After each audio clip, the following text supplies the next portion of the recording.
Salam sejahtera, salam penuh sukacita dimanapun Bapak Ibu berada.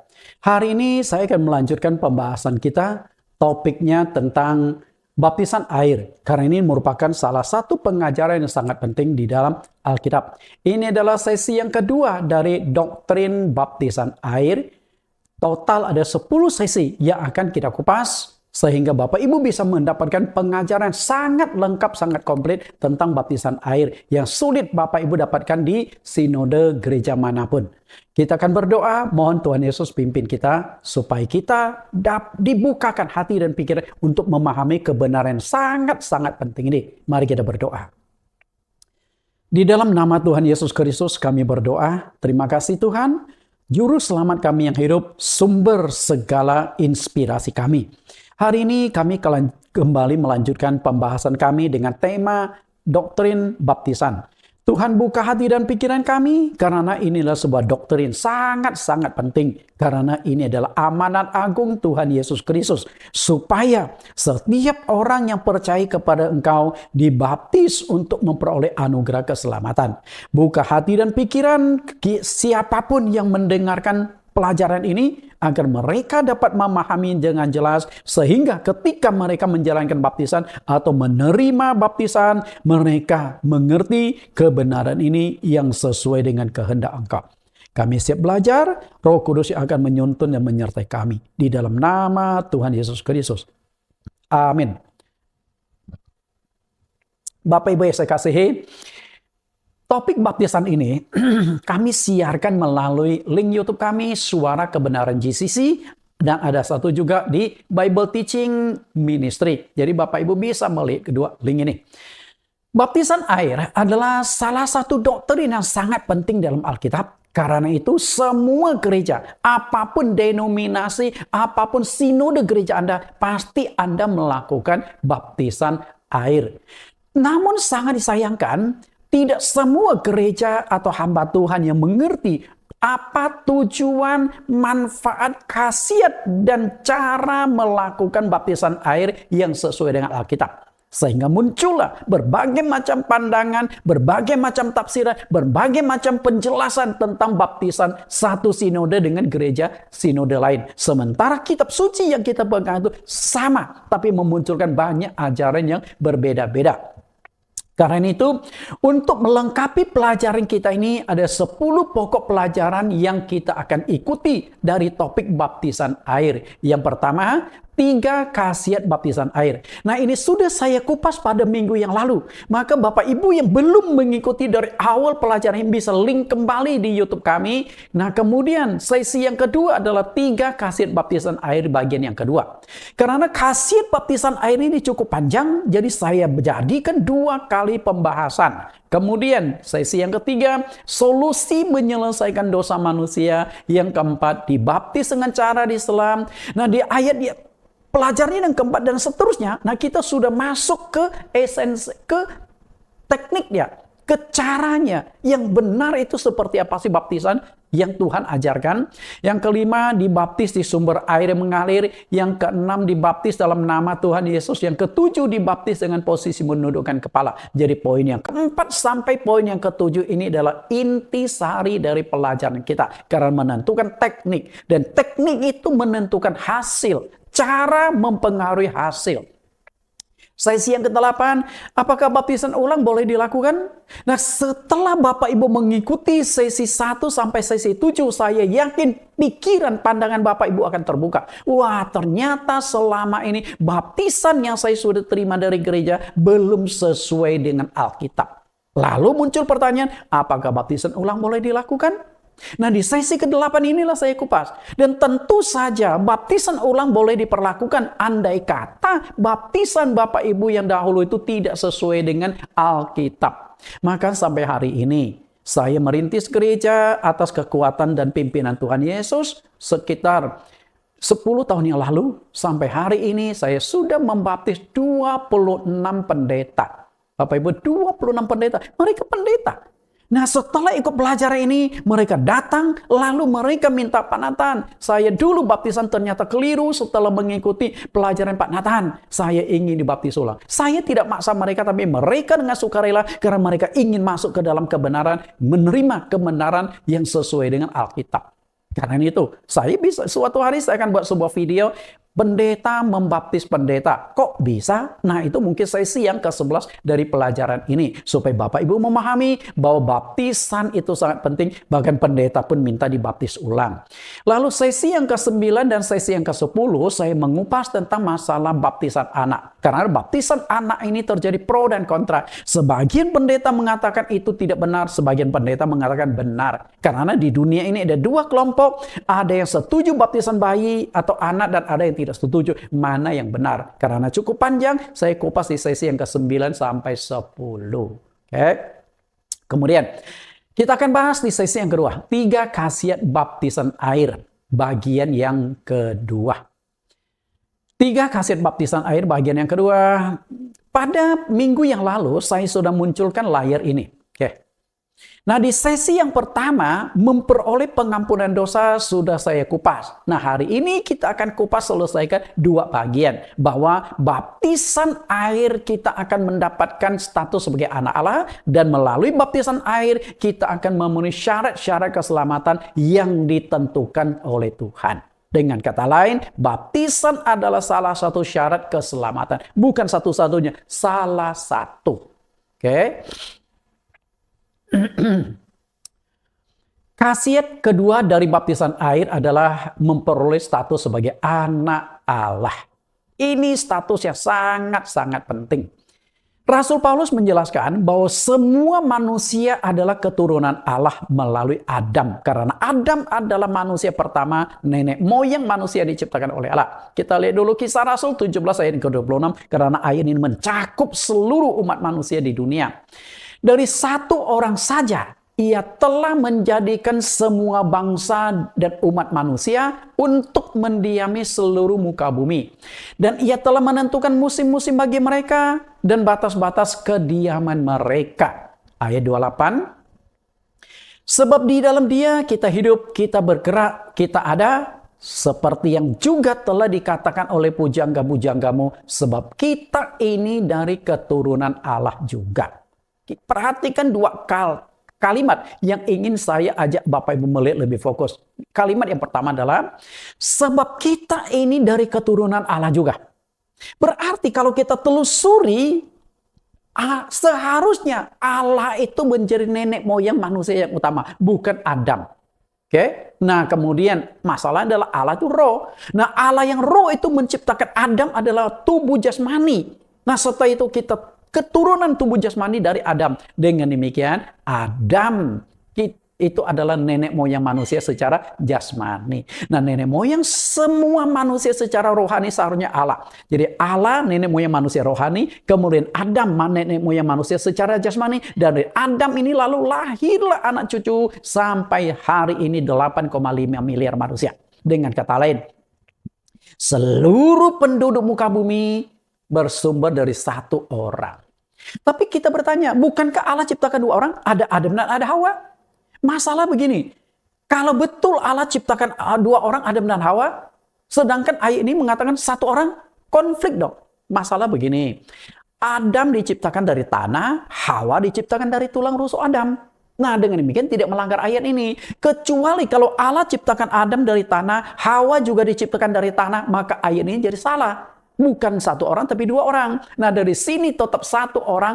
Adam diciptakan, lalu dari tulang rusuk Adam diciptakanlah wanita atau Hawa bersumber dari 1 orang. Nah, dari kedua orang suami istri turun-temurun sampai hari ini 8,5 miliar manusia bersumber dari nenek moyang satu ini. Berarti kita harus cari temukan Allah yang menciptakan Adam dan Hawa. Seharusnya itu yang menjadi ada Allah yang sesungguhnya, Allah yang sejati, Allah yang benar.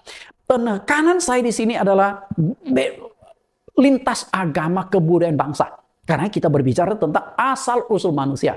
Kita ini dari keturunan Allah.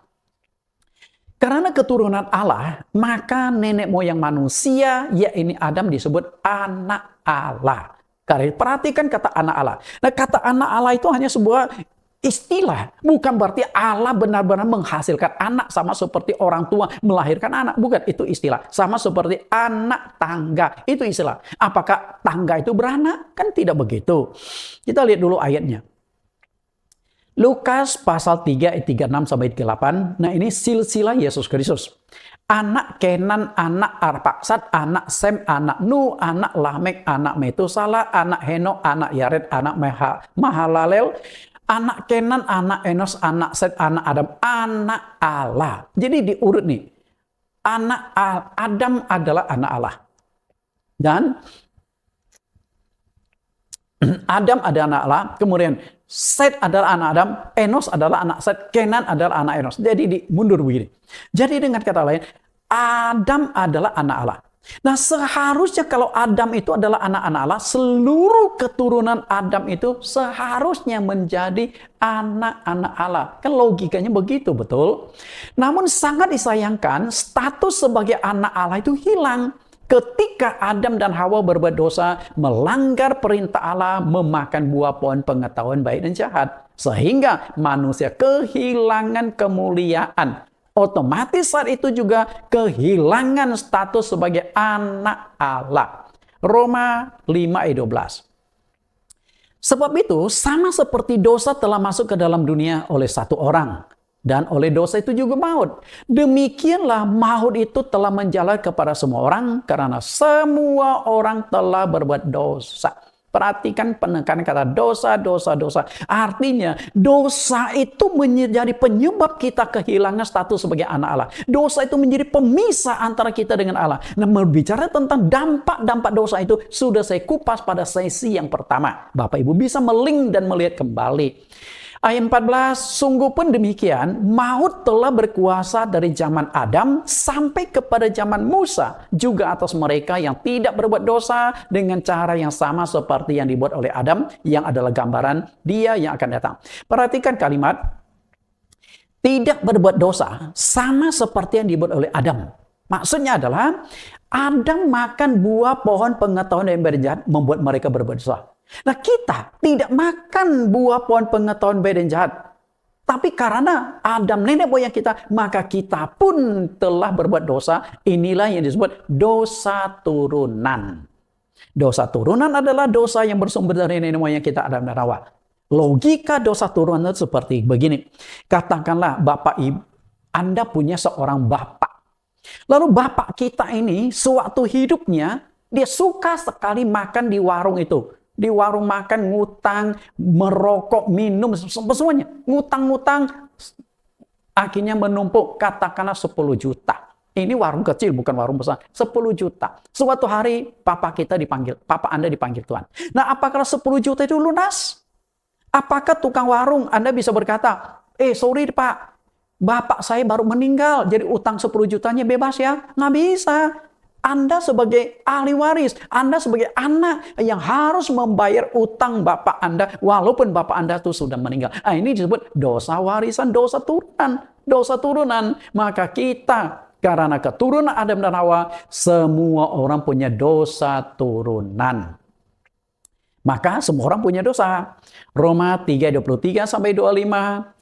Karena semua orang telah berbuat dosa dan telah kehilangan kemuliaan Allah. Nah, kehilangan kemuliaan Allah itu sebenarnya kehilangan status sebagai anak-anak Allah. Yang awalnya diciptakan menurut rupa dan gambar Allah. Rupa dan gambar Allah itu berarti manusia itu memang keturunan Allah. Menghasilkan keturunan sama seperti wajah Allah. Tapi karena dosa itu putus. Dan oleh kasih karunia telah dibenarkan dengan cuma-cuma karena penebusan dalam Kristus Yesus. Karena Kristus Yesus telah ditentukan Allah menjadi jalan pendamaian karena iman. Dan dalam darahnya, hal ini buatnya untuk menunjukkan keadilannya. Karena ia telah membiarkan dosa yang telah terjadi dahulu pada masa kesabarannya. Karena itu, Yesus Kristus datang untuk menebus dosa kita, supaya darah Yesus Kristus menyucikan dosa kita, agar status sebagai anak Allah itu dipulihkan kembali. Karena ini sangat penting.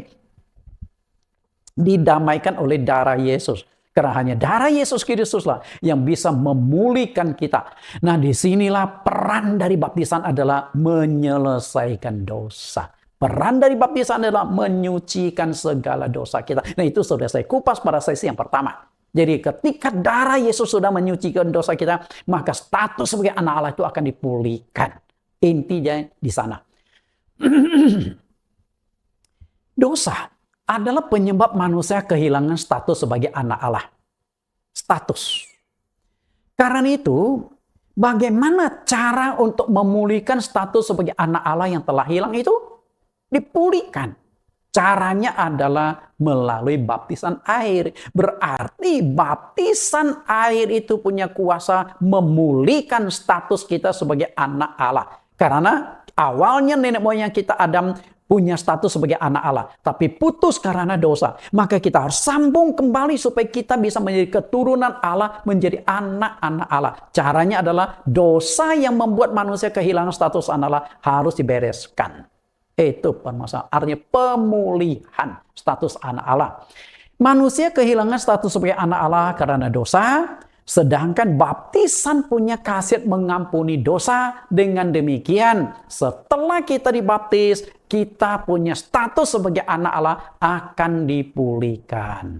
Penting, sangat-sangat penting. Karena pemulihan dari sebuah status itu sangat penting. Istilah ibaratnya itu pencemaran nama baik. Nah, kalau nama baik Anda sudah tercemar, Anda rusak nih. Kan harus dipulihkan kalau Anda tidak salah kan. Lalu Anda ajukan ke pengadilan di sidang. Oh, ternyata Anda tidak bersalah. Sehingga nama Anda yang sudah rusak harus dipulihkan. Nah, setelah dipulihkan, berarti Anda sudah dinyatakan bersih oleh pengadilan. Segala tuduhan-tuduhan kepada Anda dinyatakan tidak benar. Dibaptis dan baptisan punya kuasa mengampuni dosa. Itu sudah saya kupas pada sesi lalu. Kita hanya melihat ayatnya tertentu bahwa khasiat baptisan adalah menyelesaikan dosa yang mengakibatkan kita kehilangan status sebagai anak Allah. Lukas pasal 33. Maka datanglah Yohanes ke seluruh daerah Yordan dan menyerukan, bertobatlah dan berilah dirimu dibaptis dan Allah akan mengampuni dosamu. Dibaptis, dosamu diampuni. Ini perkataan Yohanes Pembaptis. Yohanes Pembaptis juga yang membaptis Tuhan Yesus. Nah, ini perkataan dari Petrus. Kisah Rasul pasal 2 ayat 38. Jawab Petrus kepada mereka, bertobatlah dan hendaklah kamu masing-masing memberi dirimu dibaptis dalam nama Yesus Kristus untuk pengampunan dosamu. Perhatikan yang saya cetak merah, dibaptis untuk pengampunan dosamu. Berarti melalui baptisanlah dosa kita diampuni, dosa kita dihapuskan. Lalu perkataan yang ketiga dari Ananias. Pada waktu Saulus baru bertobat dan dia masih ragu-ragu. Karena selama ini Saulus sebagai ahli Taurat tahu cara menyelesaikan dosa versi perjanjian lama di hukum Taurat adalah korban-korban penghapusan dosa melalui korban hewan. Tapi sekarang ditawarkan versi yang baru yaitu baptisan. Sehingga Saulus berpikir, apakah betul dengan begitu praktis dosa kita bisa diselesaikan hanya dengan dibaptis di air lalu dosa kita diampuni? Maka dia ragu-ragu sehingga Ananias langsung mendorong dan Kisah Rasul 22:16. Dan sekarang mengapa engkau masih ragu-ragu? Bangunlah, berilah dirimu dibaptis dan dosa-dosamu disucikan sambil berseru kepada nama Tuhan. 3 hamba Tuhan, 3 pelayan Tuhan.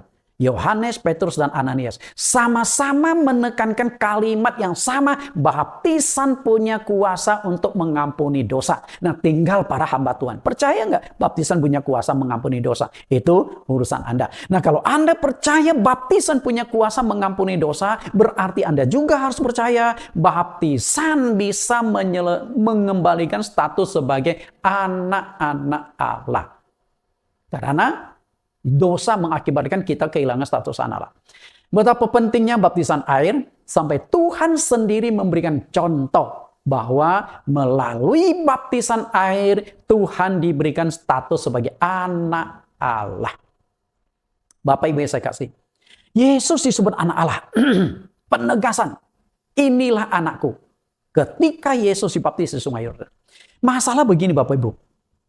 Sebenarnya Yesus itu tidak perlu dan tidak penting untuk dibaptis. Kalau kita perlu dibaptis, tujuannya menyelesaikan dosa kita.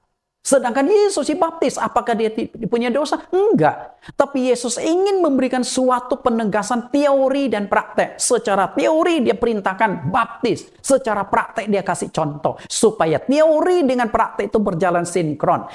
Perintahnya, teorinya begini, lalu prakteknya begini. Jangan sampai Tuhan Yesus memberikan teori, lalu prakteknya tidak ada. Sehingga manusia mulai meraba-raba prakteknya seperti apa. Maka akan muncul banyak lagi ajaran-ajaran. Sudah dikasih contoh praktek saja manusia bisa salah melakukan. Lalu praktek baptisan seperti apa? Nah, di sesi yang keempat sampai keenam saya kupas di sana. Jadi tunggu pengkupasannya. Kita lihat dulu bahwa baptisan mensahkan Yesus sebagai anak Allah. Matius pasal yang ketiga ayat yang ke-16-17. Sesudah dibaptis, Yesus segera keluar dari air. Dan pada waktu itu juga langit terbuka dan ia melihat Roh Allah seperti burung merpati turun ke atasnya. Lalu terdengarlah suara dari sorga yang mengatakan, inilah anak yang kukasihi, kepadanya lah aku berkenan. Dahsyat sekali Bapak Ibu. Dan dari contoh pengajaran Tuhan Yesus, begitu Yesus dibaptis selam di sungai Yordan oleh Yohanes, begitu dia keluar dari air, langit terbuka. Dan dari langit terbuka itu lalu muncul suatu suara ditujukan kepada Yesus Kristus. Inilah anakku yang kukasihi. Artinya baptisan itu untuk mendapatkan status sebagai anak Allah. Ini contoh Yesus. Okay? Nah lalu contoh untuk kita, pengajaran untuk kita bahwa baptisan punya kuasa menjadikan status anak Allah ada di Galatia. Nah kita lihat Galatia. Galatia pasal 3 ayat 26-27. Sebab kamu semua adalah anak-anak Allah karena iman di dalam Yesus Kristus. Karena kamu semua yang dibaptis dalam Kristus telah mengenakan Kristus.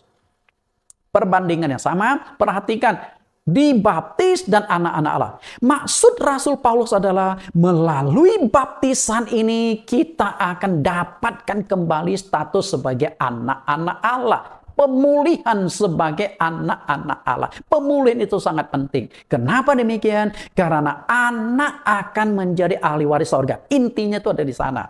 Oke, intinya itu ada di sana. Di dunia ini,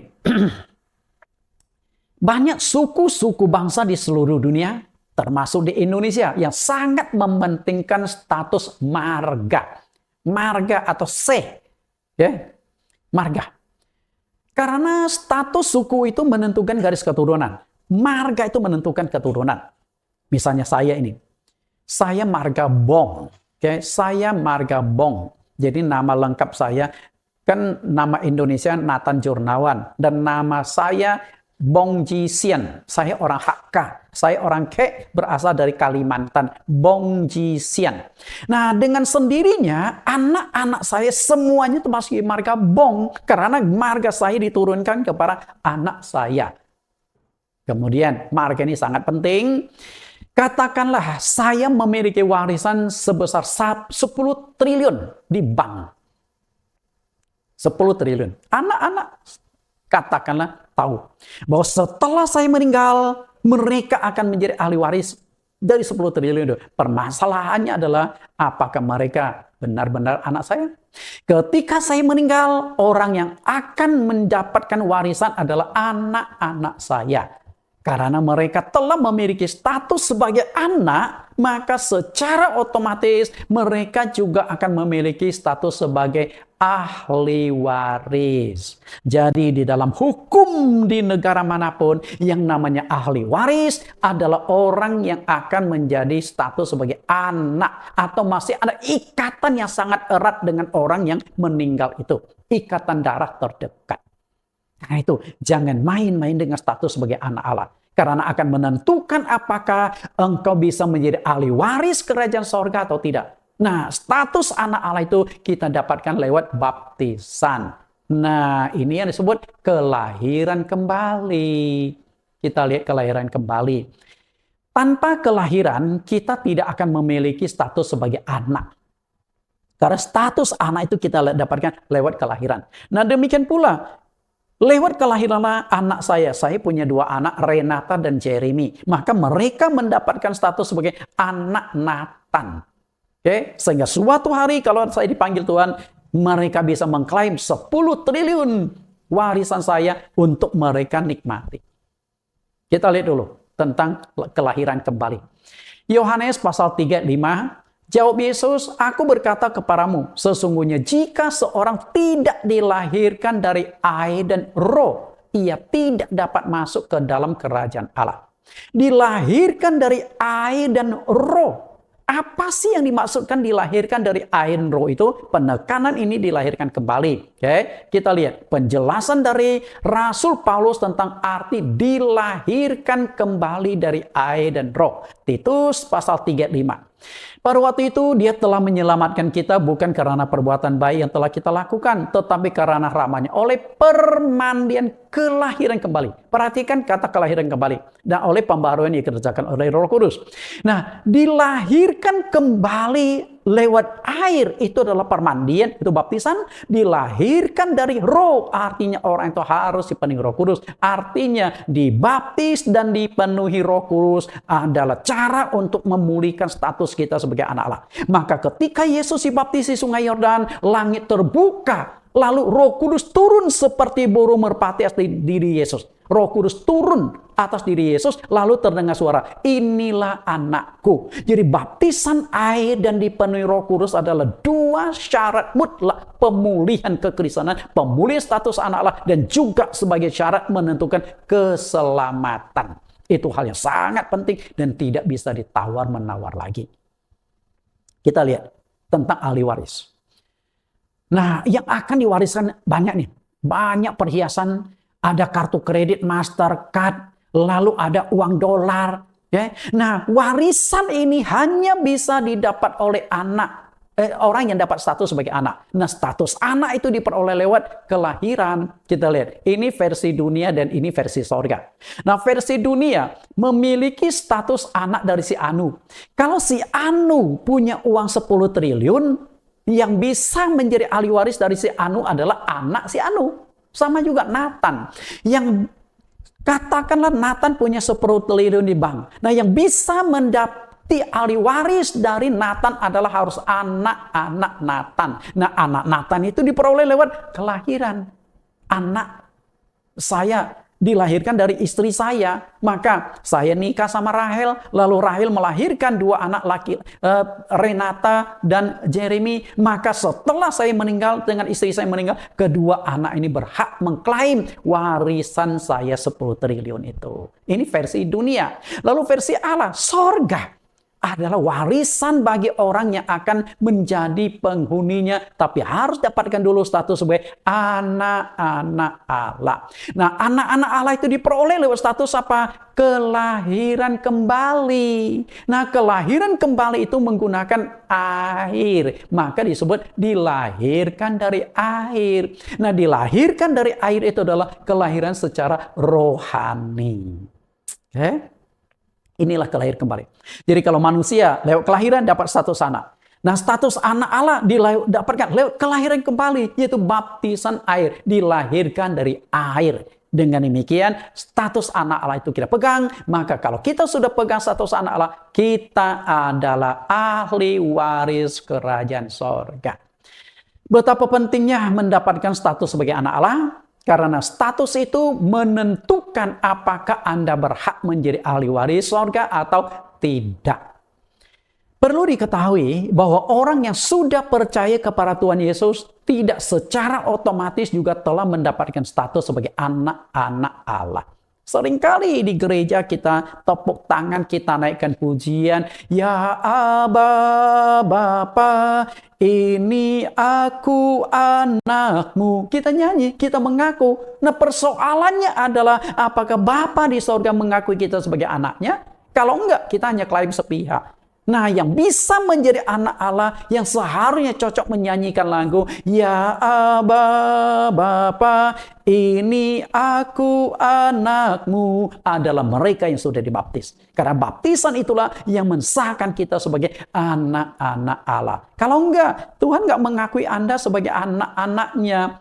Nah, ibarat sepasang suami istri tidak punya anak. Setelah bertahun-tahun, 5 tahun, 10 tahun menikah, tidak punya anak, dan dokter sudah vonis tidak bisa punya anak. Lalu mereka kepingin punya anak. Apa yang mereka lakukan? Mereka pergi ke panti asuhan. Nah ternyata setelah sampai di panti asuhan itu ada 100 anak. Kan nggak mungkin 100 diboyong pulang kan? Lalu mereka pilih. Dari 100 anak akhirnya mereka pilih 2 orang. 1 laki-laki, 1 perempuan. Berarti ada 2 anak. Nah, mungkin mereka hanya mengadakan pesta perpisahan dengan 98 anak, karena 2 anak akan dibawa pulang. Oke, pertanyaan saya itu begini. Nah, apakah 2 anak yang mereka bawa pulang ke rumah itu, 1 laki-laki dan 1 perempuan, sudah sah menjadi anak mereka? Oke, mungkin Anda berkata, ya sudah sah dong Pak Nathan, kan sudah dibawa pulang. Sudah seizin panti asuhan. Saya katakan belum sah. Belum sah. Walaupun sudah tinggal di rumah, sudah dibiayai makan minum, disekolahkan, belum sah. Nah, pengesahan itu ditentukan oleh suratnya. Secara hukum, kedua anak itu belum sah memiliki status sebagai anak adopsi. Karena itu, jika tidak diurus ini, mereka tidak akan menjadi ahli waris. Katakanlah, suatu ketika, kedua orang tua angkatnya meninggal. Nah, anak sudah bertumbuh besar. Nah, kedua orang tuanya itu meninggalkan 10 triliun di bank. Mereka setelah memakamkan orang tua mereka, lalu mereka datang ke bank. Pak, orang tua kami baru meninggal. Nah, orang tua kami meninggalkan 10 triliun. Kami ingin agar dana itu dibalik nama atas kami. Bank nggak mungkin langsung serahkan, oh ya ini. Enggak. Bank akan teliti. Apakah hubungan engkau dengan kedua orang meninggal itu? Anda mengaku, Mbak, saya ini anaknya. Lalu Anda tunjukkan fotonya. Nah, bank akan cari, betul nggak? Sampai status, apakah sudah sah secara administratif, sudah disahkan di pengadilan bahwa engkau adalah anak-anak angkatnya, walaupun bukan anak kandung, anak angkat. Okay? Nah, kalau setelah ditelusuri semua sah dokumen sah, maka bank akan mendebitkan dana itu diganti menjadi milik Anda. Karena itu status itu sangat penting. Pengadilan yang menentukan. Oke. Demikian pula halnya orang yang sudah percaya Tuhan Yesus, rajin ke gereja, aktif beribadah, tidak otomatis dia sudah menjadi anak-anak Allah. Karena saya pernah punya satu jemaat di Kalimantan. Sudah menjadi simpatisan 10 tahun. Nggak dibaptis, tapi rajin ke gereja. Tiap kali ibadah pasti ada dia. Tapi nggak dibaptis. Ketika saya tanya kenapa? Nah, sama sajalah Pak. Kan yang penting saya datang ke gereja. Tuhan tahu kok. Nah, setelah saya telusuri lebih jauh, kenapa dia itu menolak baptisan? Rupanya dia itu anak pertama. Dia ada 3 bersaudara, anak pertama. Nah, dia masih terikat pada tradisi.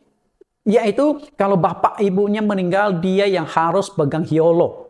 Urusan meninggal. Jadi, sembahyang kuburan, dia yang urus-urus dan sebagainya. Dia takut, kalau bapaknya belum meninggal, nanti dia melanggar firman Tuhan. Maka dia berpikir, akhirnya dia berkata, tunggu papa mama saya meninggal, nanti baru saya dibaptis. Tapi apa kejaminan? Bahwa ibunya meninggal lebih dulu atau dia meninggal lebih dulu? Kalau dia meninggal lebih dulu, dia kehilangan status anak Allah, tidak bisa masuk surga, tidak menjadi ahli waris, karena dia belum menjadi anak Allah. Karena itu penting sekali. Orang itu sama seperti anak yang dibawa pulang ke rumah, namun belum sah memiliki status sebagai anak secara hukum Allah, yaitu firman Tuhan. Ada hukum dunia, ada hukum Allah. Hukum dunia harus lewat pengadilan mengadopsi anak supaya sah menjadi anak. Hukum Allah mengikuti baptisan supaya disahkan menjadi anak-anak Allah. Karena itu, jangan sampai terjadi di Matius 7 ayat 21, Yesus berkata, bukan setiap orang yang berseru kepadaku, Tuhan, Tuhan, akan masuk ke dalam kerajaan sorga, melainkan dia yang melakukan kehendak Bapakku yang di sorga. Pengakuan Anda pengikut Yesus, percaya Yesus, tidak menjamin keselamatan Anda. Pengakuan kalau tidak sesuai dengan firman, tidak sejalan dengan firman, maka tidak bisa. Maka Yesus berkata, bukan yang berseru, tapi yang melakukan kehendak Bapa. Dan kehendak Bapa itu, Pak, engkau dibaptis. Itu kehendak Bapa. Karena itu tidak ada gunanya Anda berseru dan mengaku sebagai anak Allah atau milik Allah jika Allah tidak mengakui Anda sebagai anaknya. Dan pengakuan sebagai anak Allah ditentukan apakah engkau sudah dibaptis atau belum. Dan kalaupun dibaptis, apakah baptisan yang Anda terima sudah sesuai dengan Alkitab atau belum. Nah, kalau baptisan yang Anda pegang itu bukan baptisan dari Alkitab, tidak sesuai Alkitab, maka kembali lagi Matius pasal 15 ayat 8 sampai 9, percuma mereka beribadahku sedangkan ajaran yang mereka ajarkan ialah perintah manusia. Artinya percuma Anda dibaptis mau 1 kali, 10 kali, 100 kali, kalau cara baptisan Anda keliru, belum tentu status anak Allah itu Anda dapatkan. Lalu caranya bagaimana? Nah, ikuti sesi keempat sampai sesi yang keenam. Jadi saya sudah kupas. Nah, kita kupas yang terakhir. Sebagai syarat keselamatan, baptisan harus dijalankan. Semua agama, apapun agamanya, ketika dia percaya adanya Allah, dia pasti percaya adanya sorga, dan percaya adanya neraka, percaya adanya setan. Nah, ketika Anda percaya kepada Allah dan percaya Allah menyediakan sorga bagi setiap orang yang percaya kepadanya, lalu akan muncullah syarat-syarat keselamatan. Makanya di sesi yang ketiga, di bagian yang terakhir dari subjudul 3 khasiat baptisan air, kita akan mengajak Bapak Ibu melihat bahwa baptisan air adalah salah satu syarat keselamatan. Dengan demikian, kalau engkau ingin masuk sampai ke surga, engkau harus dibaptis. Kita lihat sekilas tentang konsep keselamatan. Karena selama ini banyak hamba Tuhan salah mengajarkan konsep keselamatan dan tidak tuntas dalam mengajarkan konsep keselamatan. Nah, konsep keselamatan yang Alkitabiah itu dimulai dari anugerah dan iman. Apakah anugerah dan iman itu? Anugerah adalah kematian Yesus Kristus di atas kayu salib adalah untuk menebus dosa semua manusia. Kematian Yesus di atas kayu salib adalah menyelesaikan dosa semua manusia. Tapi kematian Yesus Kristus itu tidak ada gunanya kalau tidak direspon oleh manusia. Berarti anugerah, kematian Yesus di atas kayu salib menebus dosa adalah anugerah. Nah, anugerah nggak ada gunanya kalau tidak direspon oleh manusia. Jadi Yesus mau mati 1 kali, 10 kali, 100 kali, tidak ada gunanya kalau tidak direspon manusia. Kematian Yesus akan jadi sia-sia. Nah, tapi ketika ada yang mau merespon kematian Yesus Kristus, maka di sini muncullah iman. Jadi iman adalah tanggapan manusia atas anugerah keselamatan yang disediakan oleh Allah. Nah, dari 2 penjahat yang disalibkan bersama dengan Yesus, satunya menyia-nyiakan anugerah. Para anugerah itu ada di samping dia. Sehingga dia buka hati percaya Yesus. Dia nggak lakukan, masih mengejek Yesus. Sedangkan yang satunya, di saat yang terakhir dia berkata, Tuhan ingatlah akan aku setelah engkau menjadi raja. Dan Yesus akhirnya memberikan anugerah keselamatan. Hari ini juga kamu akan bersama-sama aku di Firdaus. Berarti yang satu penjahat mau menanggapi anugerah Tuhan, yang satu tidak mau menanggapi.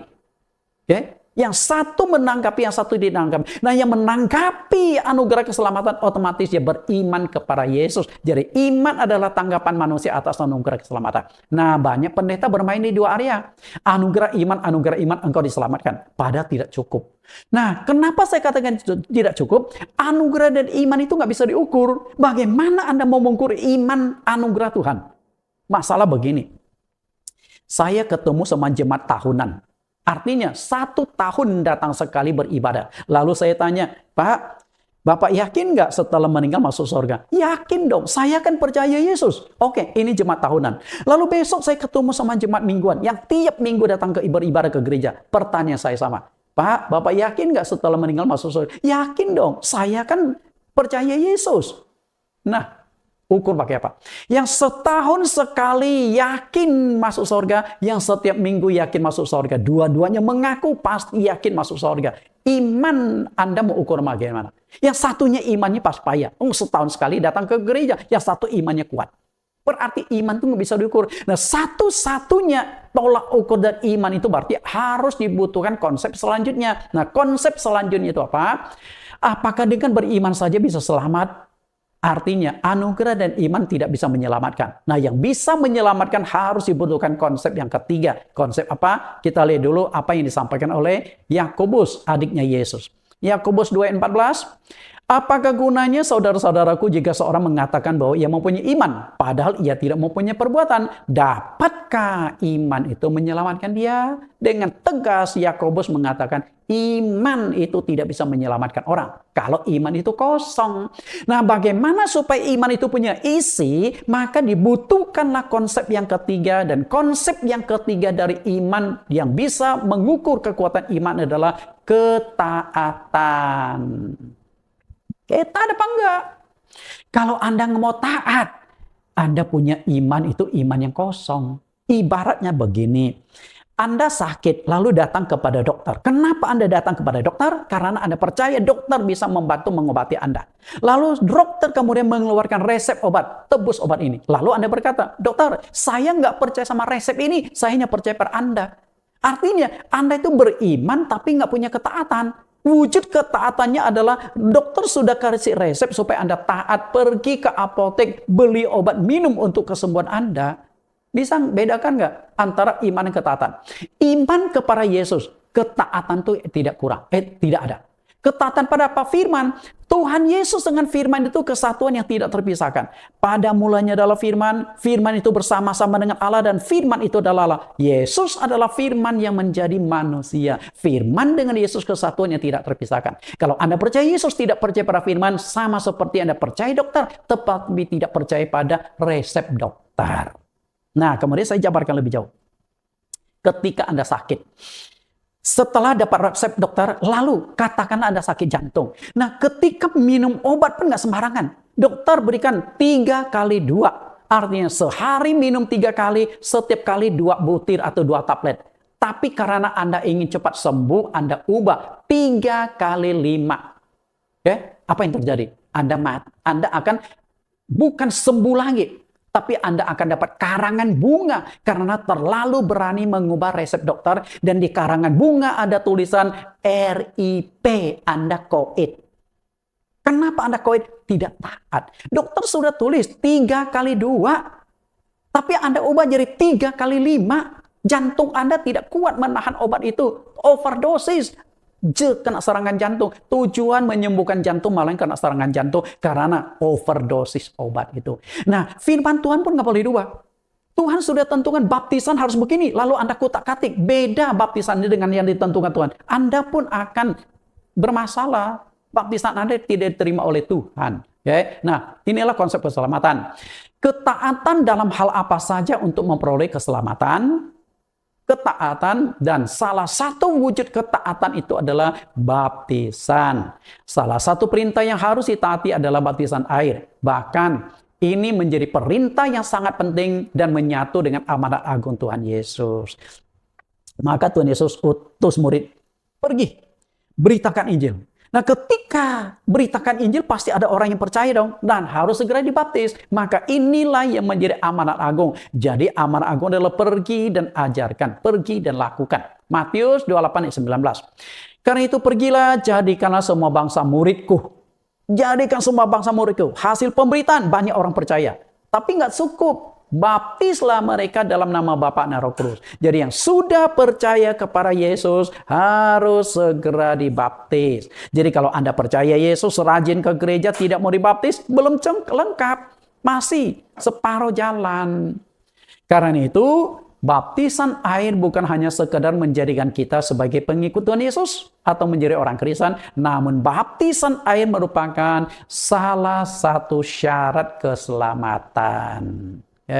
Nah, berikut ini ayat-ayat yang menekankan bahwa baptisan punya hubungan dengan keselamatan. Ada 5 ayat yang akan kita kupas pada saat ini supaya Bapak Ibu mengerti dengan jelas baptisan merupakan salah satu syarat keselamatan yang tidak bisa ditawar-tawar lagi. Yang pertama, baptisan merupakan salah satu syarat keselamatan diungkapkan Tuhan Yesus langsung. Sang pemilik sorga, sang penyembahan kita. Markus 16 ayat 16, siapa yang percaya dan dibaptis akan diselamatkan. Tetapi siapa yang tidak percaya akan dihukum. Kan sudah jelas di sini Bapak Ibu. Percaya dan dibaptis. Nah, ayat ini pendek, tapi 2 kali ditekankan tentang kata percaya. Maksudnya itu apa? Percaya yang pertama adalah percaya kepada Yesus Kristus sebagai juru selamat tunggal. Anda percaya nggak Yesus satu-satunya juru selamat? Bahwa rasul boleh banyak, nabi boleh banyak, tokoh banyak, agama boleh banyak, tapi juru selamat hanya satu. Nabi, rasul, tokoh agama bukan juru selamat. Mereka yang harus memperkenalkan sang juru selamat. Juru itu hanya satu. Juru kunci, juru mudi. Kalau juru mudi, tukang mudi yang kemudi 2 orang jadi kacau. Hanya boleh ada satu. Sehingga Yesus tegaskan Yohanes 14 ayat 6. Akulah jalan kebenaran dan hidup. Tidak seorang pun yang datang kepada Bapa kalau tidak melalui aku. Nggak ada jalan lain. Percaya Yesus sebagai juru selamat tunggal. Lalu percaya yang kedua adalah percaya kasih baptisan air. Yesus sendiri sudah katakan, percaya dan dibaptis untuk diselamatkan. Artinya, Anda percaya nggak bahwa baptisan punya kuasa untuk menyelamatkan? Nah, kenapa baptisan punya kuasa untuk menyelamatkan? Karena baptisan punya kuasa menyelesaikan dosa. Satu-satunya yang merintangi Anda masuk surga adalah dosa. Dosa harus dibereskan. Cara membereskan dosa itu baptisan. Nah, ini penegasan dari Tuhan Yesus. Nah, kita lihat penegasan dari orang lain yang bernama Rasul Petrus. 1 Petrus pasal 3 ayat 21. Juga kamu sekarang diselamatkan oleh kiasannya, yaitu baptisan. Maksudnya bukan untuk membersihkan kenajisan jasmani, melainkan untuk memohon hati nurani yang baik oleh kebangkitan Yesus Kristus. Perhatikan 2 kata yang sangat penting. Petrus katakan diselamatkan. Tentu Pak Petrus menghendaki semua orang diselamatkan. Tapi bagaimana caranya? Yaitu baptisan. Artinya baptisan memiliki hubungan erat dengan keselamatan. Kemudian perkataan dari Paulus kepada kepala penjara. Paulus yang awalnya anti Kristen tapi menjadi rasul Kristen. Ketika dia memberitakannya sampai di Filipi bertemu dengan kepala penjara, terjadilah dialog. Kita lihat Kisah Rasul 16 ayat 33. Ia mengantar mereka keluar sambil berkata, Tuan-tuan, apakah yang harus aku perbuat supaya aku selamat? Ini ucapan dari kepala penjara. Karena saat itu dia sudah melihat bagaimana Tuhan bekerja, gempa bumi diciptakan, sehingga penjara yang awalnya dia pikir semua orang penjara itu sudah kabur, tapi ternyata tetap ada di sana. Karena ada mujizat lah di Kisah Rasul pasal 16 itu. Jawab mereka, percayalah kepada Tuhan Yesus Kristus dan engkau akan selamat, engkau dan seisi rumahmu. Ayat 33, pada jam itu juga kepala penjara itu membawa mereka dan membasuh bilur mereka. Seketika itu juga ia dan keluarganya memberi diri baptis. Perhatikan penekanan di sini, percayalah kepada Yesus Kristus, engkau akan selamat. Jadi percaya pada Yesus. Apakah dengan percaya Yesus saja cukup? Lalu kalimat selanjutnya, membasuh bilur mereka. Dibaptis. Artinya percaya dan dibaptis itu satu paket. Kalau engkau percaya tidak mau dibaptis, tidak selamat. Berarti baptisan ada hubungan dengan keselamatan. Nah, kemudian kembali lagi penegasan Tuhan Yesus sendiri. Yohanes pasal 35. Aku berkata kepadamu, sesungguhnya jika seorang tidak dilahirkan dari air dan roh, ia tidak dapat masuk ke dalam kerajaan sorga, kerajaan Allah. Untuk masuk sorga itu pasti ada syaratnya Bapak Ibu, nggak mungkin tidak. Apapun di dunia ini pasti ada syaratnya. Engkau menikah, membentuk sebuah keluarga pun ada syaratnya. Engkau pindah alamat ke rumah, tinggal di sebuah rumah, ada syarat yang lapor ke RT. Kalau Anda tidak lapor ke RT, dalam waktu 24 jam Anda dianggap pendatang liar. Anda bisa diusir. Datang, lapor, Pak, saya tinggal di sini 24 sekian lama. Atau saya akan tinggal di sini. Nah, laporan itu sangat penting. Oke? Karena itu, apapun di dunia pasti ada syaratnya. Engkau mau sekolah, masuk ke sekolah itu ada syaratnya, daftar dulu. Engkau mau kerja di perusahaan ini ada syaratnya. Anda harus diterima dulu. Semua bicara syarat. Masuk sorga. Nah, kalau Anda ingin masuk ke sorga, pasti ada syaratnya dong. Dan syarat yang Tuhan tentukan di sini ada dua. Dilahirkan dari air dan roh. Baru bisa masuk kerajaan Allah. Lalu dilahirkan dari air dan roh itu apa? Oke. Yang dijelaskan Yesus. Nah, oleh Rasul Paulus diuraikan lebih jauh makna dilahirkan dari air dan roh itu. Di Titus pasal 3:5. Pada waktu itu dia telah menyelamatkan kita. Perhatikan kata telah menyelamatkan kita. Berarti ada syarat untuk keselamatan. Bukan karena perbuatan baik yang telah kita lakukan, tetapi karena rahmat oleh permandian kelahiran kembali. Dan oleh pembaharuan yang dikerjakan oleh Roh Kudus. Ternyata dilahirkan dari air itu adalah permandian, dilahirkan dari roh adalah dipenuhi Roh Kudus. Makanya tadi saya sudah katakan baptisan air dan dipenuhi Roh Kudus satu paket yang tidak bisa dipisahkan. Seharusnya orang Kristen yang sudah dibaptis sesuai Alkitab harus segera mengejar kepenuhan Roh Kudus. Sama seperti waktu Yesus dibaptis. Setelah dibaptisi sungai Yordan, Roh Kudus turun atas diri Yesus, lalu langit terbuka, terdengar suara, inilah anakku. Baptisan dan dipenuhi Roh Kudus, dua hal yang sangat penting untuk diperjuangkan oleh semua umat Tuhan. Nah, lalu mengapa perlu ada kelahiran kembali? Bapak Ibu, perlunya kelahiran kembali, kita harus gali kembali ke akar permasalahannya itu. Pertama kali manusia jatuh dalam dosa. Di Kejadian pasal 2, 16 dan 17. Lalu Tuhan Allah memberi perintah ini kepada manusia. Semua pohon dalam taman ini boleh kau makan buahnya dengan bebas. Tetapi pohon pengetahuan tentang yang baik dan jahat itu, jangan kau makan buahnya. Sebab pada hari engkau makannya, pastilah engkau mati. Perhatikan kata mati. Ya, perhatikan kata pastilah engkau mati. Nah, apakah sewaktu Adam dan Hawa makan buah pohon pengetahuan baik dan jahat pada hari itu mereka mati? Faktanya mereka tidak mati. Nah, apakah firman Tuhan tidak tergenapi? Karena mati di sini itu mengacu pada kematian apa dulu? Oke, kita lihat lebih jauh. Mati. Pada hari engkau memakannya, pastilah engkau mati. Apakah Adam dan Hawa mati pada hari itu? Jawabannya adalah tidak. Faktanya, Adam masih sempat hidup 930 tahun. Nggak mati. Lalu apakah perkataan Tuhan di Kejadian pasal 2:17, pada hari engkau memakannya pasti engkau mati? Tidak tergenapi? Nah, di sini kita tahu yang namanya kematian itu kematian jasmani atau kematian rohani. Dampak dari buah pohon pengetahuan baik itu kematian jasmani atau kematian rohani. Tentu dua macam kematian. Ya, dampak dari pohon pengetahuan. Kematian yang pertama adalah kematian jasmani. Tuhan kan berkata pada hari engkau memakannya. Ini waktu Tuhan atau waktu manusia? Kalau waktu Tuhan berarti Adam dan Hawa belum mencapai umur 1 hari. Karena di mata Tuhan 1 hari sama dengan 1000 tahun. Sedangkan Adam hanya 930 tahun. Berarti belum mencapai 1 hari. Kematian jasmani. Bisa ditafsirkan ke sana. Atau kematian rohani. Kematian jasmani. Dampak dari makan buah itu. Memang ujungnya mati jasmani. Dan yang harus kita pikirkan adalah kematian secara rohani. Akibat dari dosa manusia terputus hubungan dengan Allah. Nah, putus hubungan atau terpisah inilah yang disebut kematian rohani. Karena makan buah pohon itu mereka diusir dari Taman Eden. Tidak bisa bersekutu, tidak bisa berhubungan dengan Allah lagi. Putus hubungan. Itu mati rohani. Nah, dosa menyebabkan manusia mengalami kematian rohani. Kita lihat lebih jauh tentang kematian rohani ini. Efesus pasal 2 ayat 1-2.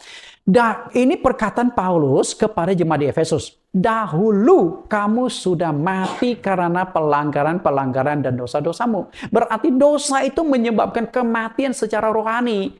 Sedangkan fisik mereka masih hidup. Karena Paulus sedang berbicara secara fisik. Tapi rohani mereka sudah mati. Nah, kamu hidup di dalamnya karena kamu mengikuti jalan dunia ini. Karena kamu mentaati penguasa kerajaan angkasa, yaitu roh yang sekarang sedang bekerja di antara orang-orang durhaka. Yang menyebabkan kita mengalami kematian rohani adalah iblis menggunakan dosa, melanggar firman Tuhan, kita mengalami kematian rohani.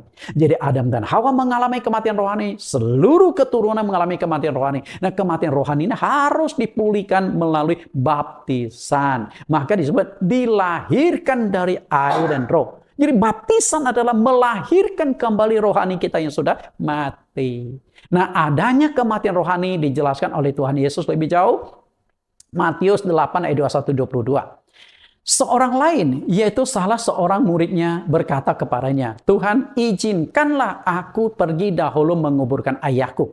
Tetapi Yesus berkata kepadanya, "Ikutlah aku, dan biarkanlah orang mati menguburkan orang-orang mati mereka." Perhatikan kalimat orang mati menguburkan orang mati. Bagaimana Anda cerna?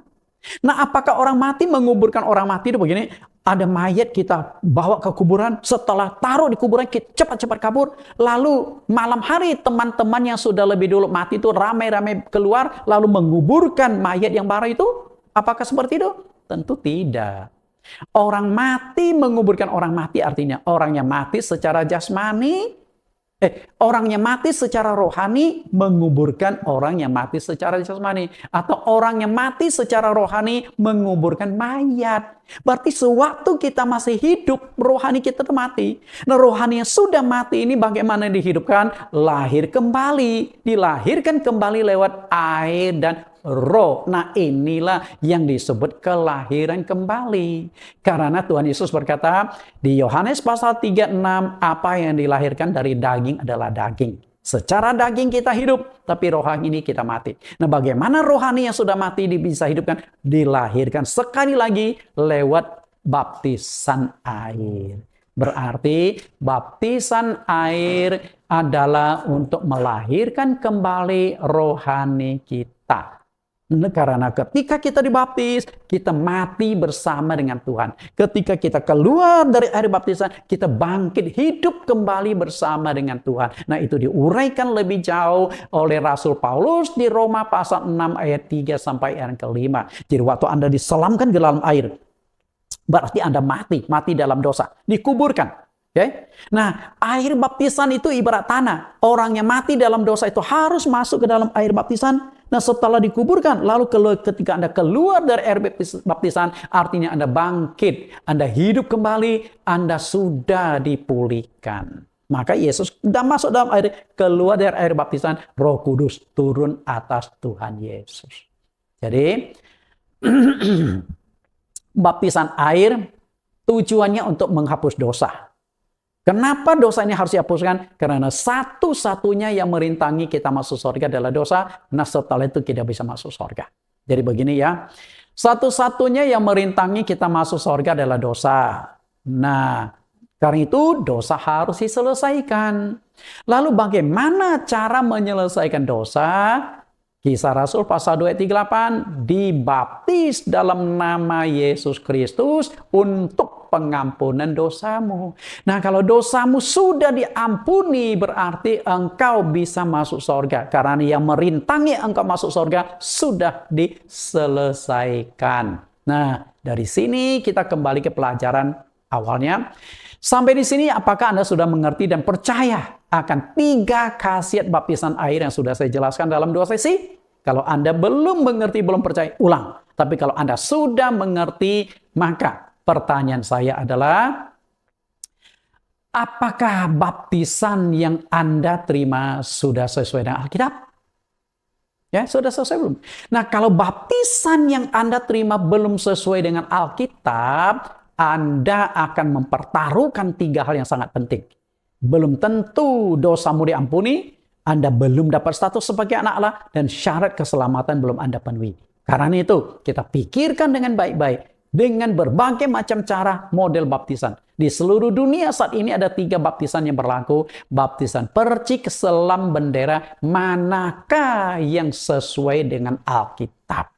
Mana yang sesuai Alkitab? Nah, ini ya. Berbicara berarti di sesi selanjutnya nanti kita akan membahas tentang cara atau teknik baptisan air. Tuhan Yesus memberkati. Kita akan berdoa. Di dalam nama Tuhan Yesus Kristus kami berdoa. Terima kasih Tuhan. Kami sudah belajar di sesi yang kedua ini tentang 3 khasiat baptisan air. Dua sesi ini telah menjelaskan secara rinci. Ada 3 khasiat yang akan kami dapatkan melalui baptisan air, yaitu pengampunan dosa, mendapatkan status anak Allah, dan merupakan salah satu syarat keselamatan. Begitu pentingnya baptisan air agar kami mendapatkan 3 khasiat itu. Karena itu terus pimpin kami serta kami agar kami mendapatkan pemahaman yang utuh dari seluruh topik baptisan, sehingga ketika kami melakukan baptisan atau menerima baptisan tidak sembarangan, agar kami mendapatkan jaminan keselamatan yang pasti dan utuh. Terus pimpin kami, serta kami, dan siapapun yang mendapatkan video ini, kemudian mereka bagikan lagi, supaya makin banyak orang mengenal kebenaran, maka Tuhan akan memberkati orang ini, dipakai Tuhan menjadi alat kemuliaannya. Di dalam nama Tuhan Yesus Kristus. Amin. Sampai bertemu minggu depan pada sesi yang ketiga yang tidak kalah menariknya, yaitu solusi menyelesaikan dosa manusia. Tuhan Yesus berkati. Bapak Ibu, bagi Anda yang mengikuti sekolah teologi STT GCC, Sekolah Tinggi Teologi GCC, Jesus Class Curriculum. Jadi kami punya sekolah teologi namanya GCC dan masih teologi online. Nah, setiap topik doktrin itu ada 10 pertanyaan yang perlu Anda jawab. Kita lihat 10 pertanyaan yang perlu Anda jawab untuk dikirimkan kembali ke pengelola STT GCC. Judulnya 3 khasiat baptisan air, bagian yang kedua. Pertanyaan pertama, selain menciptakan Adam dan Hawa, apakah di tempat lain Allah ada menciptakan manusia lain? Buktikan dengan ayat Alkitab. Yang kedua, pada awalnya Adam disebut anak Allah di Lukas 3, 36-38, namun status anak Allah itu hilang. Apa yang menjadi penyebab hilangnya status anak Allah? Yang ketiga, bagaimana cara memulihkan atau mendapatkan kembali status sebagai anak Allah? Yang keempat, di ayat manakah yang mencatat bahwa melalui baptisan air, Yesus Kristus mendapatkan pengakuan sebagai anak Allah oleh Bapa di sorga? Tuliskan bunyi ayatnya secara lengkap. Yang kelima, di ayat manakah Rasul Paulus menulis bahwa melalui baptisan air kita akan mendapatkan status sebagai anak Allah? Tuliskan bunyi ayatnya. Pertanyaan keenam, untuk memperoleh status sebagai anak Allah, kita perlu dilahirkan kembali dari air dan roh. Dalam Alkitab ada 2 ayat yang menekankan tentang dilahirkan dari air dan roh. Tuliskan teks ayat tersebut. Yang ketujuh, konsep keselamatan ada 3. Tuliskan 3 konsep itu dan berikan uraian singkat menurut bahasa dan pengertian Anda. Yang kedelapan, tuliskan isi teks 5 ayat Alkitab yang menjelaskan bahwa baptisan air ada hubungannya dengan keselamatan. Cukup ayatnya, nggak usah teksnya. Harus disertai dengan teksnya, oke? Yang kesembilan, akibat dari dosa, manusia mengalami 2 macam kematian. Jelaskan kedua macam kematian ini dimaksud. Pertanyaan terakhir, Yesus berkata, biarkan orang-orang mati menguburkan orang-orang mati mereka. Bagaimana cara orang mati menguburkan orang mati? Apakah itu pengertian harafiah atau pengertian yang tersembunyi? Ada makna rohaninya? Silakan Anda jelaskan. Setelah Anda jawab, ketika rapi, kirimkan kembali ke STT GCC. Tuhan Yesus memberkati.